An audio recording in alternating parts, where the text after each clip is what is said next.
আমরা পাঙ্কাশ মাছ খাই। পাঙ্কাশ মাছ খাওয়া হালাল কেন? নবী তো জীবনে পাঙ্কাশ মাছ খান নাই। কোনো হাদিসে পাঙ্কাশ মাছ খাওয়ার কথা আছে চেয়ারম্যান সব নাই। পাঙ্কাশ মাছ খাওয়া হারাম, দলিল নাই, এজন্য হালাল। রেজাল কমি আমরা তো পাঙ্গাস মাছ খাই, আপনি কি পাঙ্গাস মাছ পছন্দ করেন? আপনার পাশে ভাই প্রশ্ন করেছেন যে পাঙ্গাস মাছ আমার কিউট বয় খায়, আমি কি পছন্দ করি? আসলে পছন্দ তা নয়, খাওয়াটা হালাল, আমি খাই।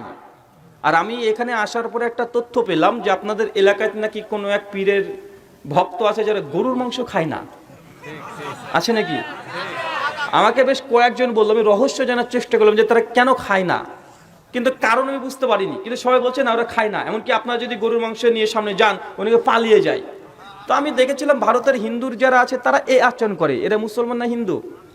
হ্যাঁ, মুসলমান দাবি করে।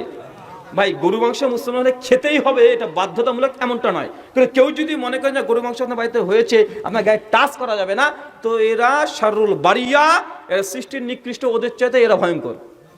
আপনার রুচি না খাবেন না, ঠিক আছে, কিন্তু গরু মাংস কেউ খাচ্ছে, আপনি যদি অরুচি জন্য যদি চলে যান, ঠিক আছে। কিন্তু যদি মনে করেন কোনো আধ্যাত্মিক বিশ্বাস যে না, এটা আমার পীর খায় না বা পীর নিষেধ করেছে তাই আমি খাবো না, মানে আপনার মতো আর কি বলবো। সূরা তাহরিম আয়াত নম্বর 1, 2, 3, আল্লাহ নবী মুহাম্মদ সাল্লাল্লাহু আলাইহি ওয়াসাল্লাম মের স্ত্রীগণ নবীকে পরীক্ষা করার জন্য, নবী একবার মধু খেয়েছিল, আর সমস্ত স্ত্রী এসে বলছেন যে নবী আপনি কি খেয়েছেন, কি দুর্গন্ধ বেরোচ্ছে। আল্লাহ নবী তখন বলছেন মধু খেয়েছে আর দুর্গন্ধ বেরোচ্ছে, মানে যে স্ত্রী কাছে যায় সে স্ত্রী কথা বলে। আল্লাহ নবী তখন বলছেন আমি মধুকে হারাম করে নিলাম, মধু আর খাবো না। আল্লাহ কোরআনের সংখ্যা সূরা নাহলের 69 নম্বর আয়াত নাজিল করে দিয়েছে। কি বলেন? এবং সূরা তাহরিমের 1, 2, 3 নম্বর আয়াত নাজিল করে দিয়েছেন আল্লাহ। আরে বলেন কি?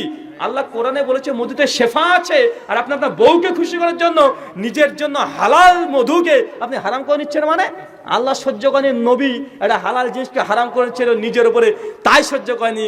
আপনার কোনো পীর যদি বলে যে গরু মাংস খাওয়া যাবে না, বা আপনি যদি মনে করেন না পীর খায় না তাই আমি খাবো না, অথচ কোরআন সূরা মাইদার 1 নম্বর আয়াতে হালাল করা হয়েছে, জেনে রাখবেন এরা গুস্তাখে রাসূল, এরা নবীর শরীয়ত মানছে না, নবীর আনিত বিধানকে তারা খারাপ মনে করছে। আর সমস্ত উলামারা একমত, আল্লাহ নবী যে শরিয়া এনেছে, কেউ যদি এই শরিয়াকে খারাপ মনে করে, যদি অস্বীকার করে এবং খারাপ মনে করে, নিন্দা করে, তুচ্ছ তাচ্ছিল্য করে, পরিষ্কার সে ব্যক্তি শাতিমে রাসূল, সে কুফরি হয়ে গেছে, মুরতাদ হয়ে গেছে, তাকে কালেমা আবার পড়তে হবে। সূরা তাওবা 55, 56, 57 পরপর আয়াতগুলো দেখে নেবেন। নবীর বিধানকে কেউ যদি মনে করে খারাপ, শুধু খারাপ মনে করে, তাহলে তার জন্য ঈমান ভেঙে গেছে। ওযু করলে যেমন ওযু ভেঙে যায়, ঠিক আল্লাহ নবীর আনিত বিধানকে কেউ যদি খারাপ মনে করে, তার ঈমান ভেঙে যাবে। শুকরিয়া। জি।